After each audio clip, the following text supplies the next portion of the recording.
Hello, everybody. Thank you for coming on to Finance Agents Live. This is Tim McCormick. Please share our YouTube channel. We're going to be covering topics like this on an ongoing basis, looking to help people out when they need help. We're at youtube.com/finance agents, so we'd appreciate any shares.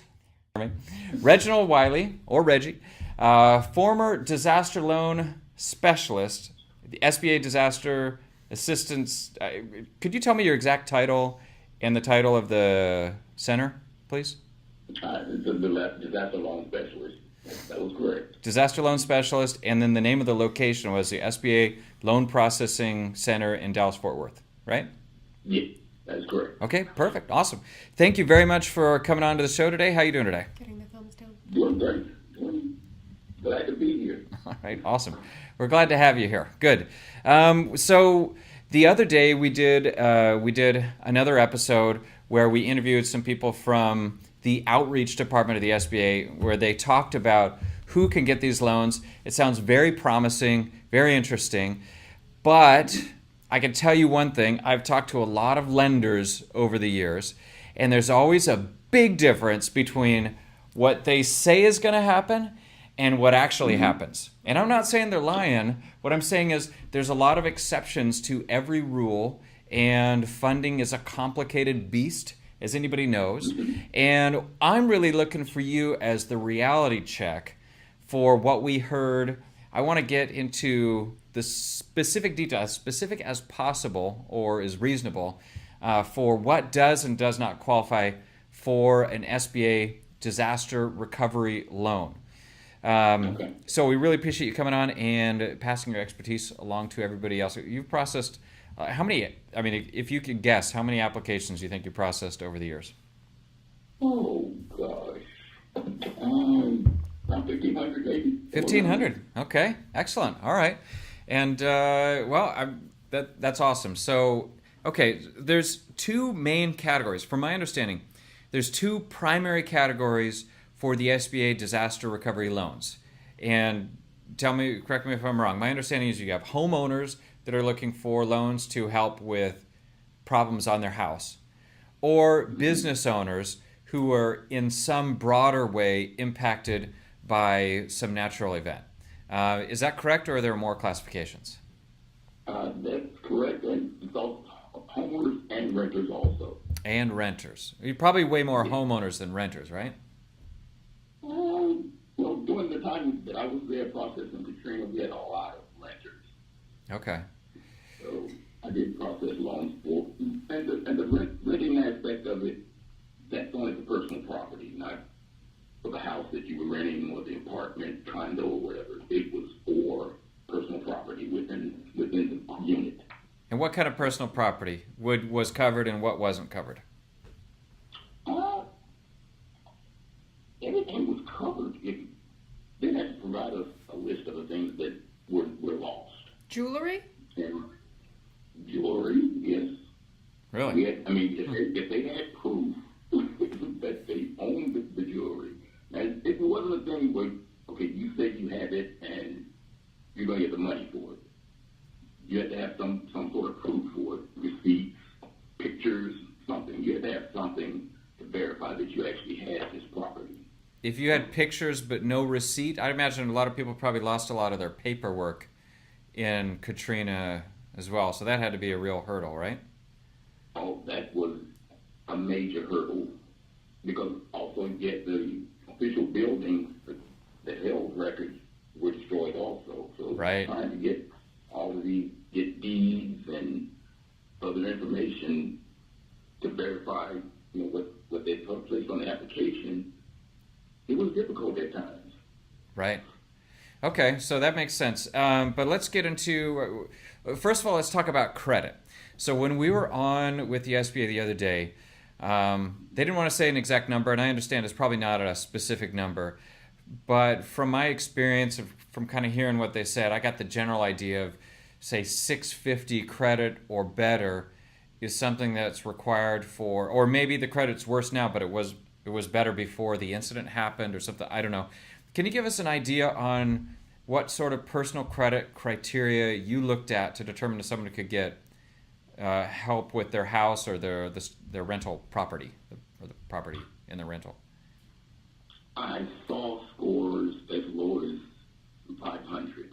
500. Approved? Yes. Approved. Yes, I actually have some with that. Yeah. I mean, there was a lot of explanation that they had to give me depending on what it was. Now, things that would automatically disqualify you, non-pay child support, default on student loans, medical collections weren't that big of a deal, depending on the amount. You know, it foreclosure, or repo. I mean, those things could hurt you. It was a case-by-case basis. Now, everyone that had 500 didn't get it. Right. It depends. It just depended on whether or not they could actually, provide documentation that, if they say it was collection, that it was paid off, or I'm in a payment plan. If they could provide the documentation, then we could consider the loan. So let's say just on a ballpark, out of 100 people that came in with a 550 score, how many of those do you think would end up getting approved? I'd go probably around 40%. Because normally if the score was low, it was a major reason why it was low. A lot of times, like I said, was, student loans was a big thing. Right. Defaulted on student loans. That was the big issue that prevented a lot of people from actually getting an approval. Okay. All right. Well, that's interesting. So that's on the credit side. And what about if somebody had a prior bankruptcy? No, that wasn't an issue. We wanted to know how long ago the bankruptcy was. If it was, 10 years ago, okay, no big deal. But normally, like I said, it was a case by case basis on whether or not, the loan was approved, and that, of course, that depended on the loan officer also. So. Right.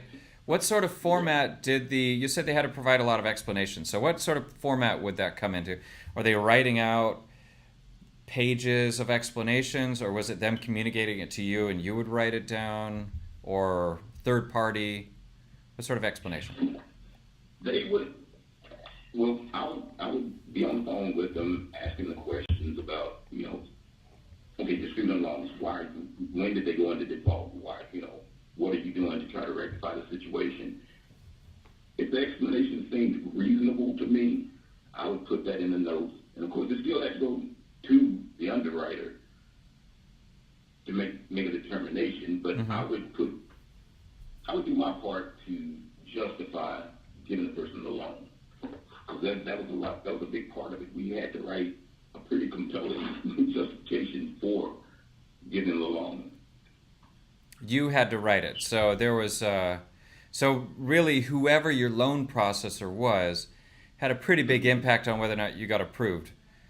Would you agree with that? Okay. So if you were able to create a personal connection with the person processing your loan, you're probably more likely for them to go the extra mile to write up a better review, and that had a big impact on success. You agree with that? Yes. Okay. Yeah, I agree with that. Okay. And were you working? You mentioned you're working directly with the client. Did you ever work with their CPA or other financial advisors? You were only allowed to talk to the client or the borrower themselves.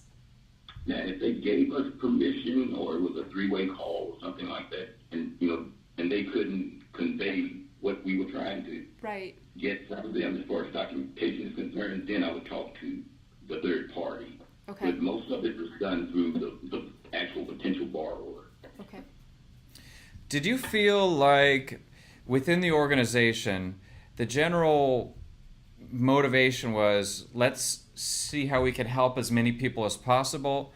Or was it more, let's pre-qualify and just give it to people that are good, right? Because there's two different directions. I'm saying besides you personally, but just within the SBA itself. Did there seem like a big push, let's get out as much money as possible, or let's be careful about who we give it to, which is obviously banks are much more careful? Mm-hmm. No, it was trying to help as many people as we possibly could. I mean, we went the extra mile to try to get them approved. And even if they were declined the first time, they could actually come back. If they provided more documentation or, actually paid something off. That was a collection of something, or got the credit to a level that, was better than it was before, we would look at it again. So the first decline was not final. Let's say you had the child support issues, right? Things of that nature. Yeah. Could they bring on a guarantor or someone else that maybe even wasn't in the disaster area, like a parent or sibling or something like that, to help them get their credit where it needs to be, or cash flow or something like that? I'm trying to remember. Those cases were rare that occurred. And like I said, most of these loans were on a case-by-case basis. It wasn't a blanket. Right. This is the way all of them are done. We had our standard operating procedure, but, there were little things that could be done to try to get the approval. Okay. Wait, why don't you kind of run us through that process, right? Somebody comes in, and what are the steps? I believe the first thing is they go online. I don't know if you had the same systems then that they do now. Go online and create. Is the first thing you're going to see a full application? Is that how it starts, or do you start before that? Okay, even before that, before you're eligible to even apply for the SBA loan, you have to register with FEMA. Mm-hmm. That's the first thing you have to do. You do that first. Once we know that, you will register with FEMA, then you can apply with the SBA one of three ways. You could, if you were in the area and you can go to the Disaster Recovery Center and apply. You could go to SBA.gov and apply, or you could do it over the phone. The best way is SBA.gov. Mm-hmm. Okay. Because we get that application like as soon as you finish it. If they do it at the Disaster Recovery Center, that stuff still has to be mailed, overnighted back, and then go through the entire process before it gets to a loan officer. But like I said, if you do it online, it cuts some of that time down. Okay. All right, so it starts with you getting that initial application, and then the first step is what? You'll review it and contact the borrower? Yes, we contact them to let them know we received the application, what documentation we would need. We would go over what the loan limits were, and what else? There was one other thing that we did. That was pretty much it. We would, just give them the preliminary information and let them know that, if we needed anything else, of course, give them my contact information so that they could reach me, because I was going to be the one from start to finish. Okay. Processing the loan. All right, so we were told the other day that people had 60 days to apply from some sort of end point of the last day of the disaster. So if Harvey was raining for a full week, something like 60 days from the last day. They told us that there was some wiggle room on that up to 90 days, but after that point, there's pretty much nobody's getting in. Would you say you agree with those timelines, or was there a lot more flexibility? No, those are the same timelines as 60 days from the declaration date. When it's declared a disaster, then you have 60 days from that date to apply. Okay. Okay, good. So going through the steps, first of all was credit, and you told us something that was, as low as 500, or I can't imagine you saw anybody with a sub 500 credit score get approved, unless you did. No, we saw them, but they weren't approved. Right. Okay. Yeah, that's pretty low. So, all right. So we already learned something new on credit, and then the next step is personal cash flow. And why don't you kind of explain what are the things that you take into consideration when you're looking at cash flow? You take all of their debt. What about a rent payment? How many things do you include in that? The normal things: rent, mortgage payment, car notes, utilities. We ran the whole gamut. Whatever your budget was, we basically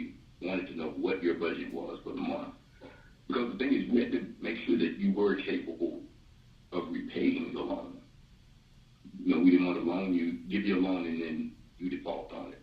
Mm-hmm. Defeats the purpose. Right. So it was everything: mortgage, car, tuition, lights, water, gas, food, everything. Okay. And this is for, we were told it were 15 or 30-year repayments. What's the breakdown on that? Is personal property was always 15, real estate was always 30, or how else was that? Yeah, that sounds about the same way that we were doing it back then. Okay. It was the same, yeah. And as far as, and I know we heard the interest rate last week, and it almost fell off of my chair because back then it was 2.89 is what it was then, which was a good interest rate. It was already pretty darn good. Really good. Yeah. The thing is that's great about the program is that, okay, the 550 credit score gets the same interest rate as the 850 credit score. It doesn't matter. Yeah. As long as you qualify for the loan, you get the same interest rate. Okay, well, that's great. All right, great for the borrowers. So credit, cash flow. The next step is collateral. Are there any collateral requirements?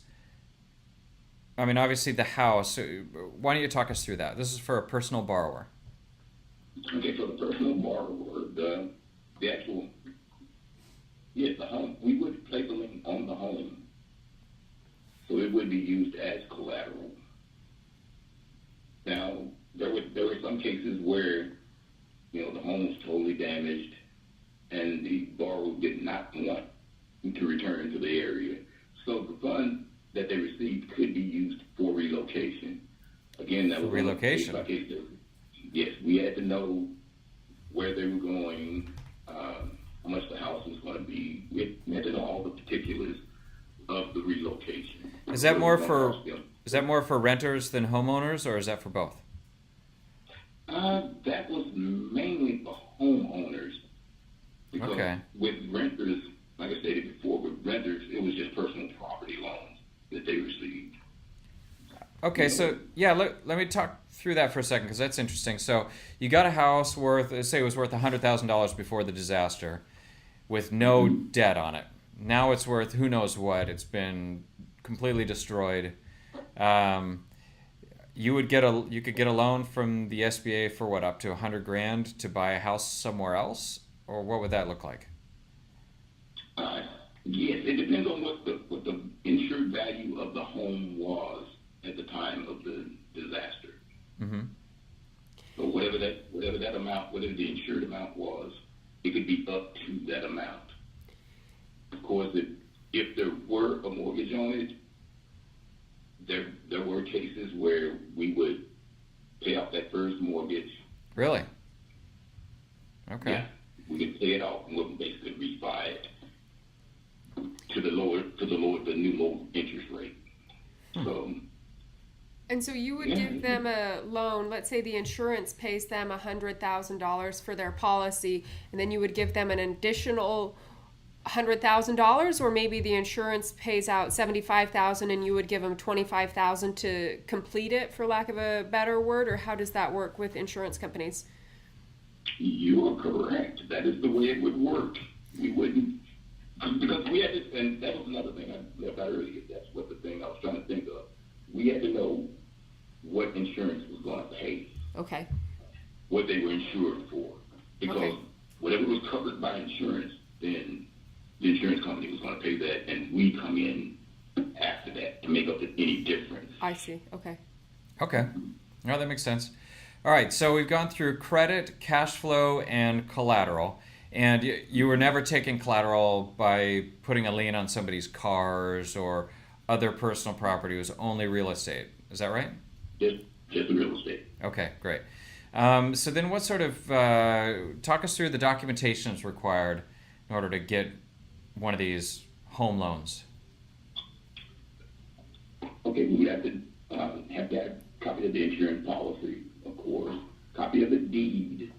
Because the weird thing about it was we would have people that would actually put in the application for a house that wasn't even theirs. I'm not surprised.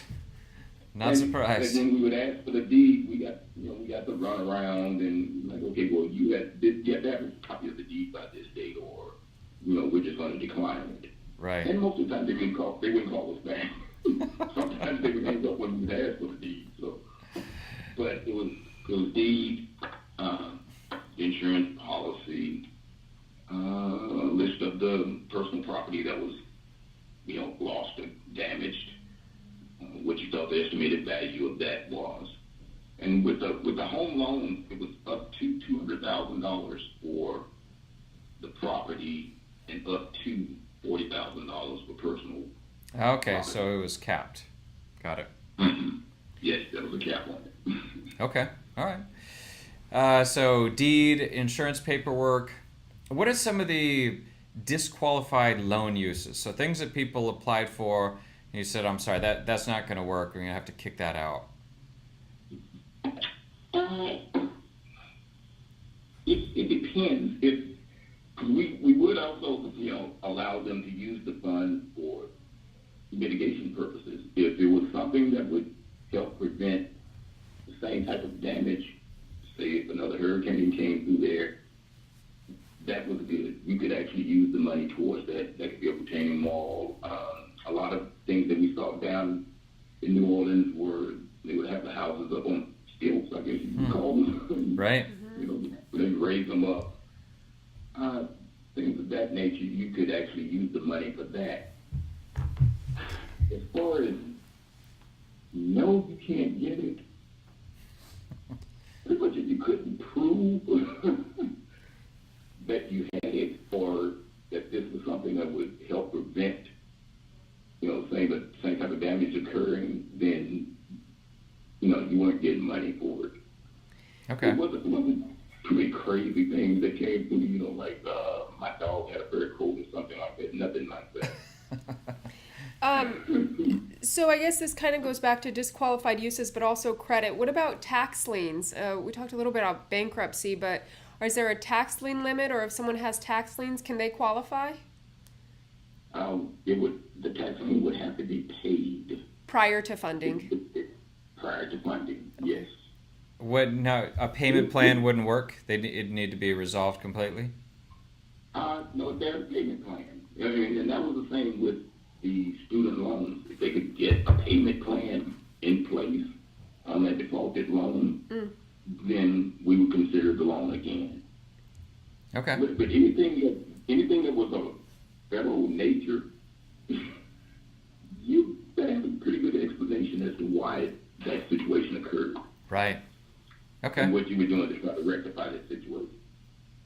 Okay, great. So what would you say is the most frequent personal financing request? I think you said that it was more renters than homeowners. Is that accurate? What did you get the most of? For the personal property? Correct. Usually, clothing. Someone would try to do food, but I'm like, okay, that's neither here nor there. Right. But it's mostly, any content that was in the home or the apartment or whatever. That's usually what they were trying to get the recovery for. Clothing seems tough for me. I mean, people would give you invoice or receipts from the purchase of all their clothes. I mean, I sure haven't done that. I can't imagine. You'd be doing that? That's what it was like? I mean, you actually had some people that could actually produce this stuff. Huh. And the thing is, I'm kind of that way here because I'm also an insurance adjuster, so I know the importance of having everything documented. So I have those sorts of things. There are some that have it. I guess. Keep it in your dishwasher so it's watertight. That's what I read. In the hurricane, you got to put everything in your dishwasher. In the dishwasher? So it stays watertight during the hurricane. Nothing gets wet. That's interesting. Well, but then you have to hope that it isn't washed away. It wasn't washed away, right? It's true. Huh. Yeah. It'll be dry. All right, you get any? I guess, as long as you don't accidentally turn it on or something. Wait, what's one of the weirdest things that so you didn't get any people looking for a fur coat for their dog? What's the weirdest request you can think of? Weirdest one. Well, that's a tough one, Tim. All right. He's known for his hardball question. That's fine. All right. Well, okay. So that's good. Well, we can move on. We went through all the personal stuff. Now, when you get into business, I imagine it's going to be more complex, right? Because in personal, you've got people's houses, people's personal property, but businesses, there's a lot more complexity. So, the first question is business credit. Were you guys checking paydex scores? Were you looking at business credit at all when people were applying for these loans? Yes, we were. And also the business owner, if they were to get a loan, they would have to personally guarantee it. So their credit had to be in shape too. Mm-hmm. Did it have to be in the same shape that we already talked about with personal, or was it now a different standard? No, it was the same because it was personal. It's just the fact that it was, they're the business owner, and we have to have someone to actually be responsible for the loan. Okay. All right, so you would look at business credit, specifically Paydex. Is that what you guys used, or Equifax Business, or Experian Business, or what did you guys look at? I believe it was Paydex. Okay. Mm-hmm. And by the way, on the personal side, were you pulling all three bureaus, or were you looking at one more than others? We pulled all three. Okay. Just as a mortgage company would do. Right. Okay. All right, so you look at the Paydex score. I mean, a target of 80, or are you just looking to see how far they might be behind on stuff? What would you be looking? What would you want to see? And if a business had no Paydex score, how much did that hurt them in the process of getting a business loan? It didn't hurt him. It didn't hurt him because that's really based on how long you've been in business, what accounts you have set up, whether or not you pay those accounts on time. Mm-hmm. So it really didn't hurt them. It was just they just have to provide other documentation to help get the loan through. Okay, other documentation, just like proof of like articles of a good standing, or articles of incorporation, business utility bill. What other stuff would you look at for proof if they didn't have a Paydex set up? I'd say just any payment history that they had with their vendors. I mean, if we could get information from their vendors as to their credit worthiness, whether or not they paid their bills on time, how often were they late, things like that, then actually we could get around scores.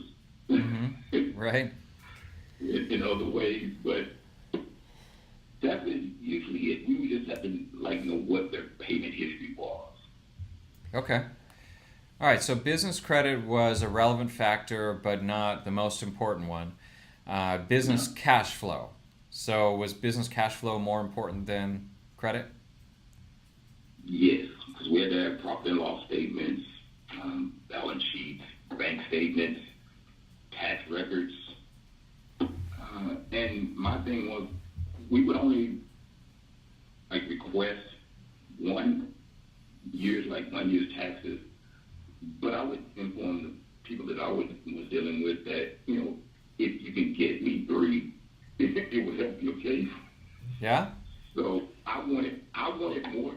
I'd rather them give me more documentation than what the website might have told you, or whatever the loan documentation asked for, because it gives me more to work with. Right. Okay. If you had a down year, it wouldn't look.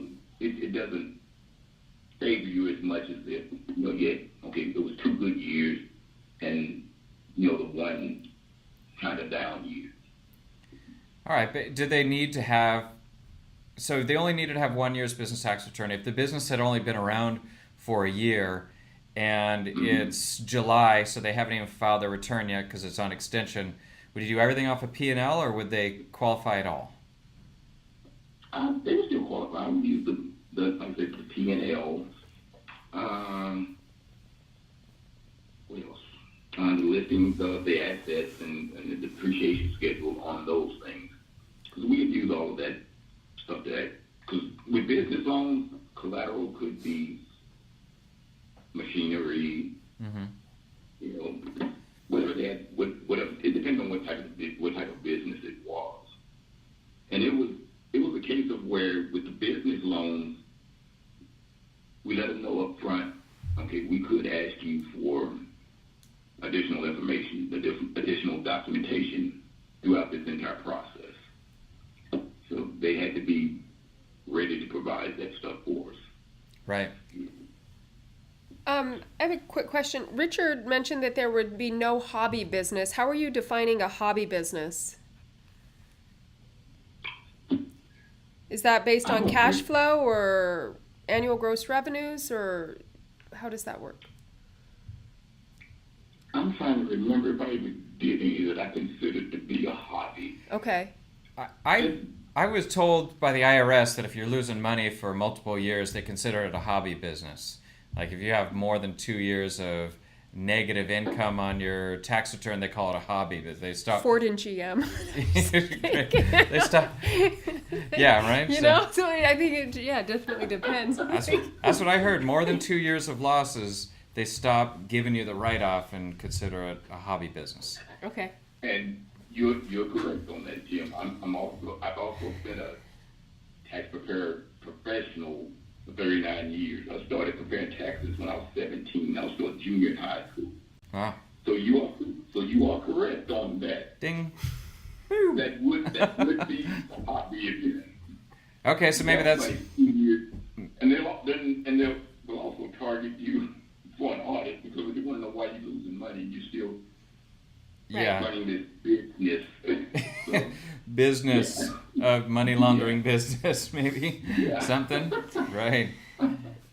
Okay, all right, good. So, so you could do everything. Were you guys looking at people's business bank statements, or would you do everything from the P&L? No, we would request bank statements also. Okay, and what kind of stuff would you see on somebody's bank statements that could kill a deal for you? We see lots of restaurants. We see lots of restaurant stuff.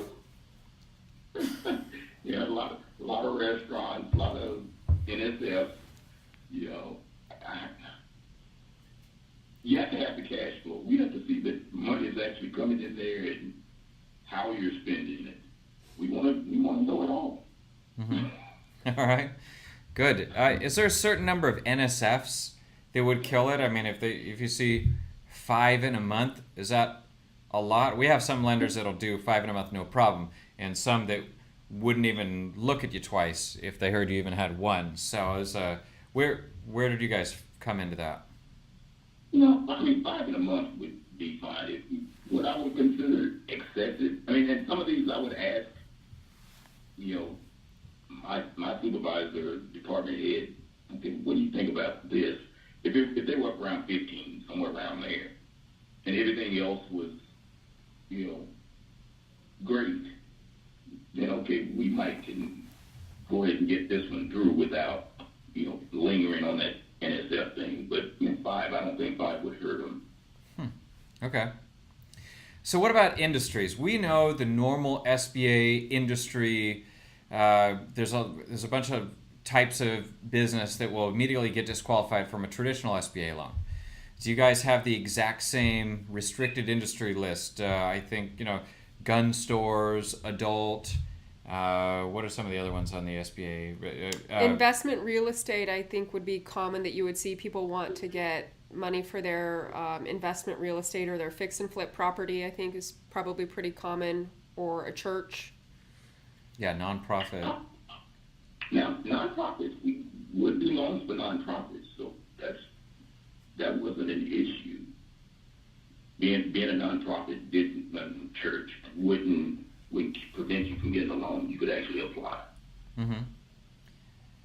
What about some of the other ones? What about firearms? You see any gun stores come through? Not that I recall. Okay. Adult? You see any adult come through? No, not across my desk. That doesn't mean they didn't come through. Okay. Well, you saw a lot of these. The brokering type activities, I feel, also are restricted, right? Like financial brokers. Yes. So they would or would not qualify for a loan? Would not. Would not. And no. Okay. Because, So it's probably the same restricted list, pretty Except much. for the I'm sure it is. except for nonprofits, right? Okay. Yeah. So that brings me to my question. I don't know if this is a good segue for it, but if a merchant or a borrower already has an SBA for, let's say, $4 million, and I think they said the cap on this loan was $2 million, are they restricted to only $1 million, so they reach that $5 million cap, or can they get the full $2 million for rebuilding? No, it's whatever's left that'll get them to the cap is what Okay. they're eligible for. So this cap is still in place.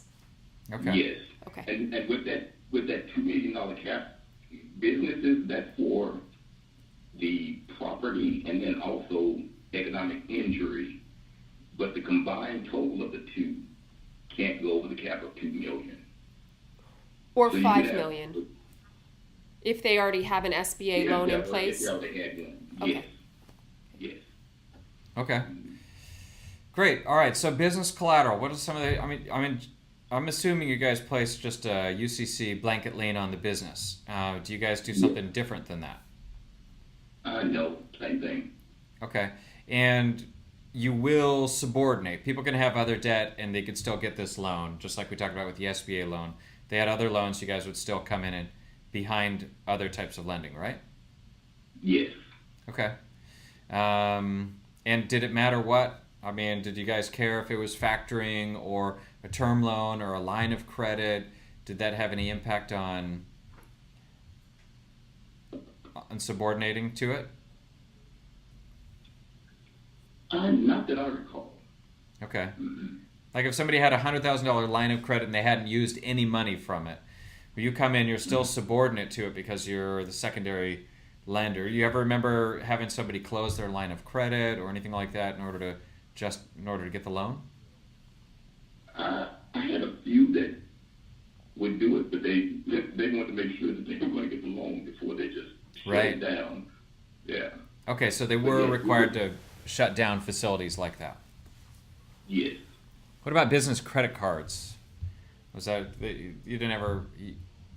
Business credit cards don't place a UCC, so it really didn't matter, I guess, right? Yeah. Doesn't Okay. matter. Okay. All right, so business credit, you would look at it, yeah? But at that rate, I mean, you would really want to pay everything off and then maybe Right. get it later. But at the 1.75 rate, just refinance your debt. Yeah, but you can't really refinance your debt, right? It doesn't work like that. No. No debt No. refinance. I mean, you could get as much money as you can, Right. and Pay it off. maybe pay off the debt if it's enough. But generally, you guys talk to us about the disbursement of funds. I mean, most of this stuff is construction related when you get into the business side, right? Construction related and working capital. So would you get all the working capital at once, or would they also give that in disbursements over time as they did with construction financing?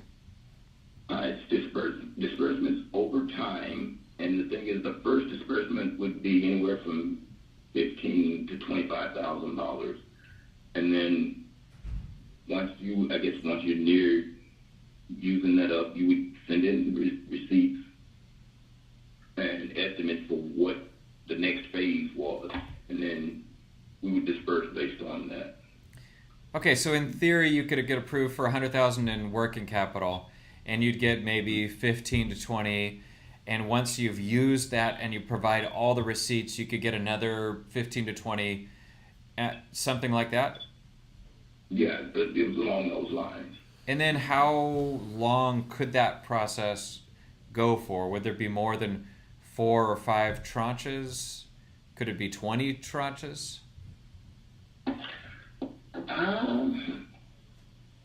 That varied depending on the individual borrowers and what they were doing. Mm-hmm. I mean, if everything could get done in 5 disbursements, that would be it. But Sometimes go ahead. yeah, like what? How many disbursements did you typically see? Is 5 a normal number, or Yeah, 5 to 6, somewhere around there. 5 to 6? Okay. Mm-hmm. And generally that would happen within like a 6 month period or over a year or Probably anywhere from 4 to 6 months. 4 to 6 months. Okay. Mm-hmm. All right, great. Okay, so collateral was varied. So you look at business credit, you look at the cash flow, and you'd be pulling in everything required for that. Collateral, we talked about that a little bit. You would just do a UCC, no specific collateralization. What kind of documentation? Other than the bank statements, tax records, P&L, balance sheets, inventory lists. Do you need construction quotes? Yes, we would. If it was a new build or repairs, yes, we would need the quotes, and we would actually verify that this is a legitimate company that's going to be doing the repairs. It can't be Uncle Joe that's going to help you get it together. It's not, that's not good enough. It can't be the down the street handyman. Okay, all right. Hobby business. What's wrong with Uncle Joe? He's a great Got guy. a hobby business or something. It's a hobby business, right? It's gonna turn him into the black. All right. Well, good. Okay, so that all makes sense. What are some of the? There's got to be some more. In the personal side, you didn't have a lot of disqualified use of funds, but on the business side, I'm guessing you probably have some more disqualified use of funds. Is that right? Yeah, we had. Yeah, I mean, it was some of the same things. I mean, we wouldn't want to be funding like an ammo store or an adult movie theater or anything like that. It had to be really out there to be disqualified. I don't remember what the exact list was. Like I said, that was a little while ago for me, but it took a lot. It really took a lot to get disqualified for these loans. Okay. Well, I mean, but still, it falls into two categories: construction and working capital. So, if somebody wanted a new truck, that would be covered. If they lost a truck in the disaster, and insurance, and if we'll say it wasn't insured, because that's the thing with the loan, it can be for insured or uninsured items. Okay. So it really didn't matter. Yet, I mean, they could get a truck. Okay. So, real estate, working capital, vehicles, computers on location, machinery that got damaged.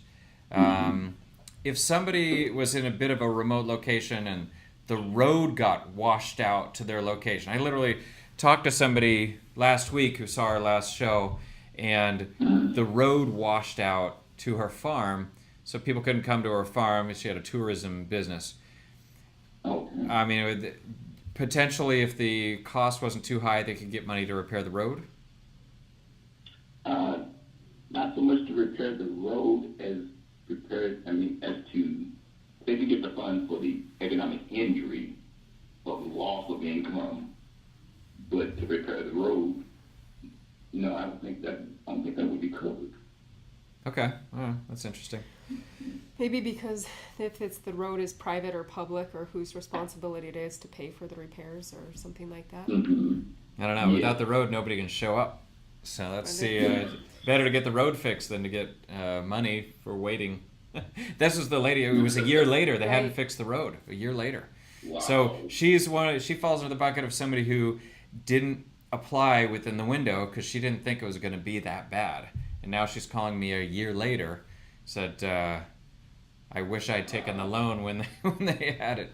And she's looking for some way to repair the road because it really cut a hole in her business. Okay. And amazingly enough, I mean, we can approve a loan, and we've had people, I call them and say, you've been approved, this is the amount, and they say, I don't want it. I mean, it's their option. They're not obligated to take it. If they decide they don't want it, go. But me personally, I can understand why you would go through that entire process. Like I said, sometimes this would take anywhere from 3 to 6 weeks for this entire process, and then you say you don't want it. Yet when you called me initially, you really want to get this taken care of. Right. But How it's long? up to the individual. How long do you have to mull the offer over? 6 months. 6 months. So you 6 could months, apply now yeah. and think about it for a good long while. Long time. Yeah. Okay.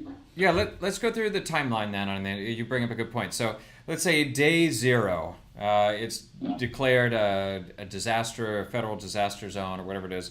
30 days into it, you find out the SBA has these amazing loans and you start the application process. Generally, you'll say you apply online, you're going to be talking to somebody within 2 or 3 days. Yes. And that's even at peak volume, right? Maybe it could be a little bit longer than that. You'd have to wait. They actually wrap up the staff, so it would be 2 or 3 days would probably be good, maybe 5 at the most. Okay, so 2 or 3 days, somebody contacts you, and you start going through the initial process. You said it takes 3 to 6 weeks for the whole thing. And I know that it's partially going to be dependent on when people get in documentation to you. It sounds like that's going to be a big hang-up. But if someone is somewhat diligent about getting documentation in, 4 weeks, is that a reasonable expectation for how long a loan can take, even right now when there's such a high volume of people applying? Does that sound right? Yeah, that sounds good. Like I said, they'd have to be very diligent about getting everything together. And we had people that were really organized. And actually, they had their stuff, they had it saved. It was digital. So they knew, okay, I don't know if this could happen, but, I want my documents safe. So I would get stuff like that. They would actually have everything all lined up and was ready to go. Okay, good plan. So if you're not documenting, start documenting. Better than the dishwasher. Yeah. Better than the dishwasher idea. Actually, save it in the cloud, right? I highly recommend it. All right, so it sounds like you go to a point where now you've got an offer, and then you accept that offer. How long does it take from when you accept that offer to an actual funding happening? A week? A week to 10 days. A week to 10 days. Okay, so even if you sit on the offer, you can sit on it for 4 months and then hit go, and you got money in a week to 10 days. Yes. And first payment, do you have to put money down? It's about 45 days. When do you start making payments? No down payment, unless they changed it. When I was processing, there was no down payment. You didn't have to pay anything down. Uh-huh. Unless you just had this extra money and you wanted to pay Just it for down. the fun of it. That's That's what I do. There's no, because there's no prepayment penalty, no fees, anything of that nature. You just, you let us know whether or not you want it if you've been approved. Okay. And then the first payment, tends to happen on the first of the month, or is it 30 days from loan disbursement, or how did that work? I believe then, like I said, unless some of these things have changed, it was 45 to 60 days. It depends on when in the month the approval came across. Mm-hmm. It says the first of near the first of the month. Then it was most of the time it was 60 days. 60 days from disbursement. Okay. All right. So it's a generous amount of time in order to get restarted. And then you just go from there. Okay. So we've gone through business credit, business cash flow, business collateral, the documentation required, pretty much the same as for a regular SBA loan, maybe a little bit lighter, although you're asking for stuff, actual receipts or invoices for things that were destroyed. Would you request proof that the item was destroyed? Like a vehicle?